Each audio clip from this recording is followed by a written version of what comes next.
Yo, this is your boy Oda coming to you with part 60 of the Crochet Basics. Let's grab a cup of wine and let's relax tonight, shall we? This right here is the thermal stitch. The thermal stitch is a very thick stitch. It's very thick and it's good for pants, hats, and getting prepared for the winter. So let's go ahead and jump in. To start the thermal stitch, what we need to do is make any number chain plus 1. So it doesn't matter if it's odd or even, but any chain plus 1. So what I'm going to do is do 21. So 20 plus 1. So let's get started. 1, 2, 3. You know the deal. I'll see you at the end. Okay, now that we have our 21 chains, what we're going to do is I'm going to have you chill for a second. Just chill. We're going to be working into the back loops only instead of doing the full stitch. So we're going to be working in the back loops only for this stitch. So go into second chain from the hook, do back loop single crochet, then go to the next back loop single crochet, and you're going to continue this all the way along the row. Remember, just working in the back loops only. The back loops only. That's very important for this stitch, okay? See you at the end. Now I had to change my hook for this because it's very detailed when it comes to this. So I'm gonna have you chill for a second. Just chill again. I'm gonna have you chain 1 at the end of the row. Now, this is very, very important, okay? Very important.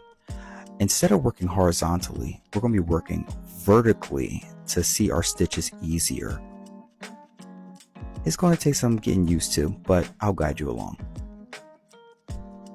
So remember, we're going to be working in the back loops only. So in the second stitch, we're going to be doing a back loop and grabbing from across from the previous row all the way down.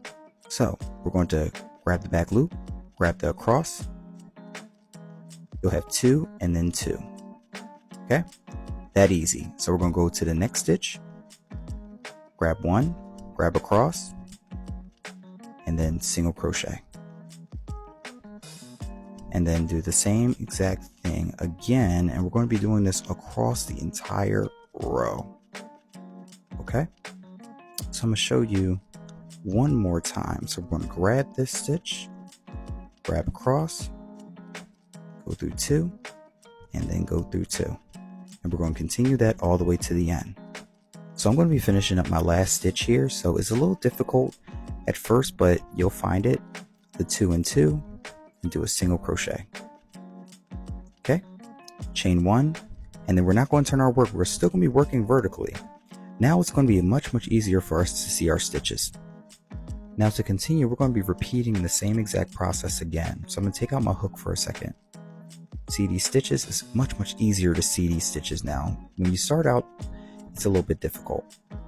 So I'm going to continue. We're going to go into the first stitch and grab from the other side, then do our single crochet. Then we're going to go to the next stitch, go to the other side, and we're working in the back loops only. Remember, working in the back loops only. The first stitch should be the back loop and then the across stitch. Okay, so that might sound confusing, but it's really easy. So once you get your rhythm together, it's a very easy stitch. And by the way, this is a yarn eater type of stitch. Like the jasmine stitch, this can take up some yarn. So continue that all the way to the end. So now that we're at the end, we're going to be doing the same exact thing. We're going to chain up 1, and we're going to be doing the same exact sequence again. Okay, remember, we're going into the back loops of the first stitch and then grabbing from across. Pull up a loop, go through 2, pull up a loop, go through 2. And you're going to continue that until your desired length of your project. And this is just me just crocheting the stitch along. This is a very delicate stitch. It's very heavy, so I would not recommend wearing this in the summertime unless you are extremely cold in the office or something.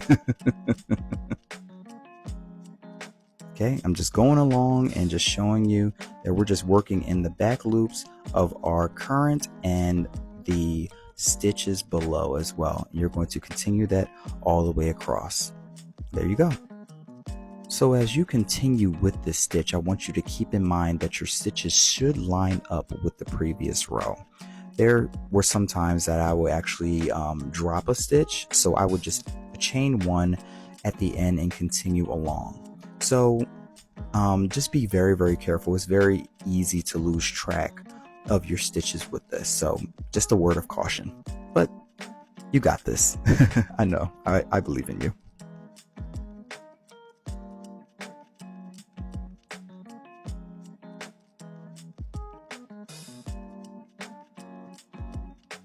So as you go along with the stitch, just relax and just keep on going. Thank you so much for following along, and remember, follow for more.